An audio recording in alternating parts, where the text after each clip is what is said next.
I have two very different questions. The first is that syphilis really became a widespread public health concern amongst the Victorians, and it was a very dreadful disease and took a very large number of forms, and also was transmissible from mother to child. And interestingly enough, the Europeans, when they hit the Western Hemisphere, brought a whole host of extremely serious transmissible diseases with them, measles and mumps and smallpox, and that devastated the Native community, maybe up to 95% of the Native community.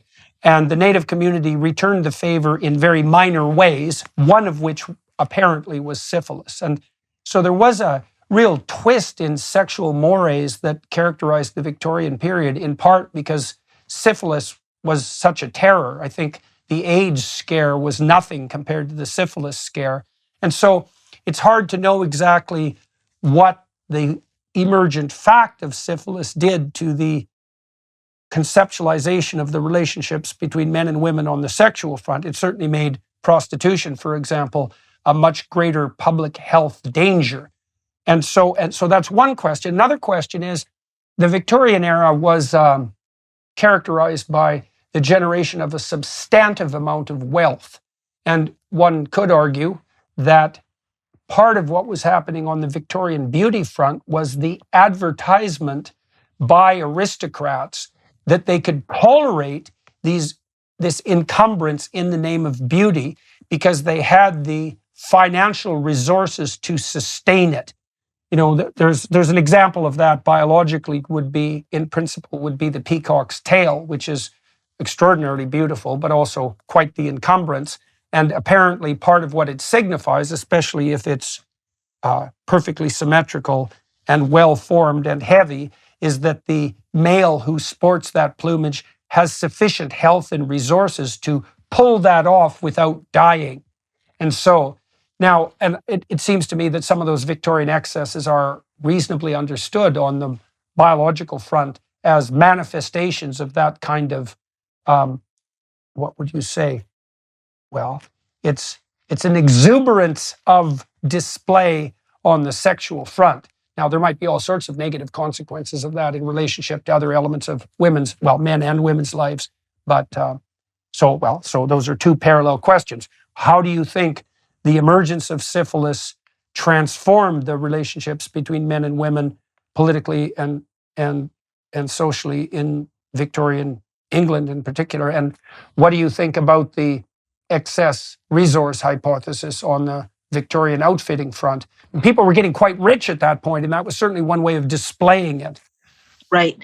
Yeah, I understand your questions. So certainly you're absolutely right about the spread of syphilis and gonorrhea as very fundamental to social concerns around sexuality in Britain in the 19th century. Absolutely. And that was, the source of the Contagious Diseases Acts was this argument by the state. And I think my most recent book, Outrages, which addresses this, the book before my last one, is about how 19th century viral epidemics, including contagious diseases like gonorrhea, but also typhus and cholera, were used by the state as a kind of pretext for controlling people and subverting their civil liberties. So definitely the argument of the state was, these prostitutes or women who look like prostitutes are vectors of disease. They have to be managed and controlled. And it's the state's role to step into what had been very personal spaces and mediate this for the public good, right? We've seen that. There's an emergent literature on the political biological front indicating that one of the best predictors of authoritarian political beliefs in any given geographical locale, so you can do this state by state or county by county or country by country, it scales, is the prevalence of infectious disease. The higher the prevalence of infectious disease, the higher the probability of authoritarian political attitudes. And the correlation isn't like 0.1 or 0.2. The correlation is like 0.6. It's an unbelievably powerful relationship. And it seems like an extension of what's called the behavioral immune system, and it can really get going. Well, we saw that during COVID, right? Instantaneous transformation into something approximating authoritarianism and the motivational justification. What's so interesting and horrible about this, by the way, is that that's not a fear-based motivation. It's a disgust-based motivation. And disgust is a lot more aggressive than fear. Because if you're afraid of something, you tend to avoid it. Whereas if you're disgusted by something, your fundamental motivation is to eradicate it by any means necessary. If you look, for example, at the language that Hitler and his minions used when they were ramping up their public health pathology, prevention pathology, to extend out of the mental asylums and the hospitals into more broad ethnic cleansing, all the language they used was parasitism, disgust, contamination, all disease associated. Right. And so, Right. yeah. So it's a Absolutely. very powerful motivational system when it gets activated. Absolutely, no question. It's so interesting to hear your analysis from a psychological point of view. And I know there's been important psychological work done on disgust. I would actually say it from a geopolitical perspective. What happened in the 19th century, not just with contagious diseases, but with the typhus and cholera epidemics of the 1840s and early 1850s, which were devastating, just wiped out, people would be kind of sick on Sunday and dead on Wednesday. That created a model in Western history that allowed later regimes to emulate the model of kind of narrating the danger of infectious diseases, certainly using that element of disgust and contamination and existential threat as a pretext for what authoritarians always want to do, which is eradicate liberties and consolidate control. So I think it is happening on two fronts, right? It happens organically on the psychological front, but then the state jumps in and says, well, we can save you from this existential threat. Just hand over all your rights.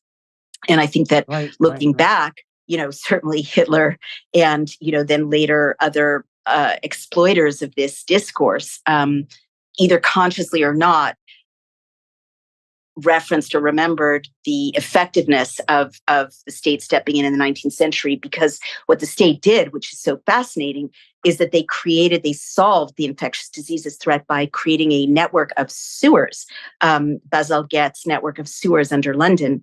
And the first municipal sewage system solved the problem largely. It saved people. And so that was a fantastic argument for the state to say, look, individuals can't do this. The individual home with its cesspit, with its, miasmas, is the source of contamination. One person's private contamination affects the commons. Therefore, you need the state to mediate the commons.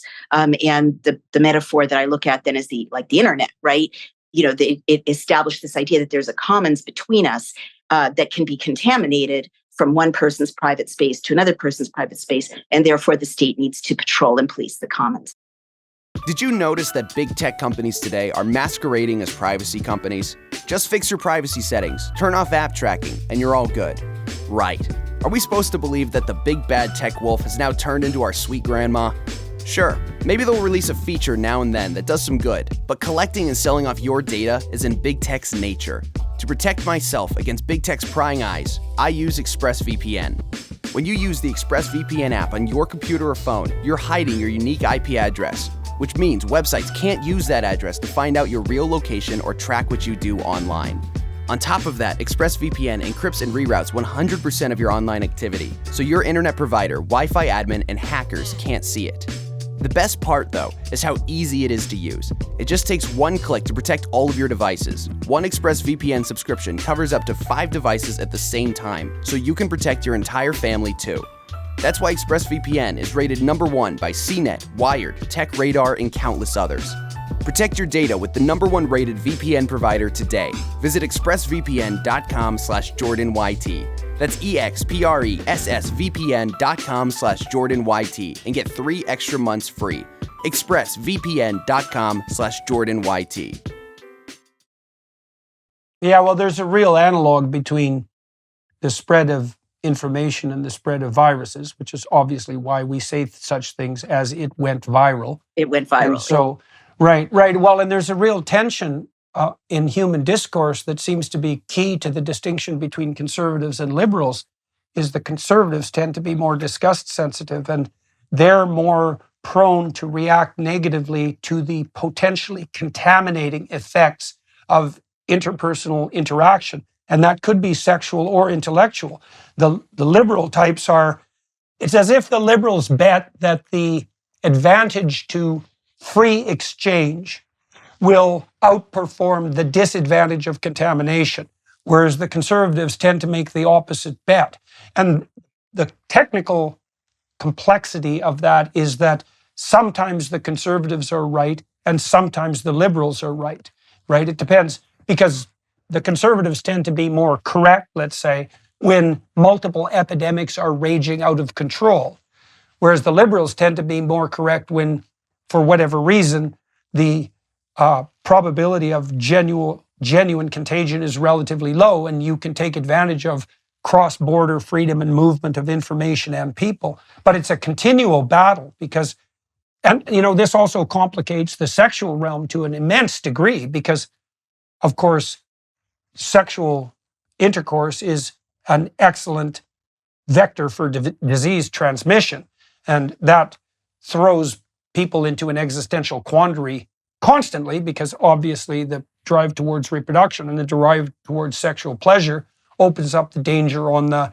epidemic front. We certainly saw that with the rise of AIDS, for example. I mean, there's no doubt, biologically speaking, that the AIDS virus mutated to take advantage of certain forms of promiscuity. And so that's an absolute bloody catastrophe, and could have been an apocalyptic catastrophe, although we seem to have got more or less on top of it. But there's always that specter of large-scale contamination lurking in the background on the ideational and the physical front. And people certainly differ widely in their instinctive reactions to that too. And so IQ is actually associated with disgust sensitivity, as it turns out. So the lower your IQ, the more disgust sensitive you are. Now, the effect isn't walloping, but it's not negative. Well, you can also understand that, because imagine this, is that the smarter you are, the more useful the free exchange of information is, because you can take advantage of it. Well, if you can't take advantage of it, you're differentially exposed to the threat of contamination. And so that makes things, as if things aren't complicated enough already, that adds an additional dimension of complexity. One of the things that I learned that was truly horrifying, by the way, was the degree to which the progressive campaign towards ethnic extermination in Germany was driven by public health concerns and a hypothetical compassion that underlay that. If you examine that developmentally, it's actually quite terrifying, because the Nazis actually started what eventually became their extermination campaigns with public health campaigns that were quite effective at eliminating tuberculosis. Yeah, absolutely. So 1,000%. So to move up to the 20th century,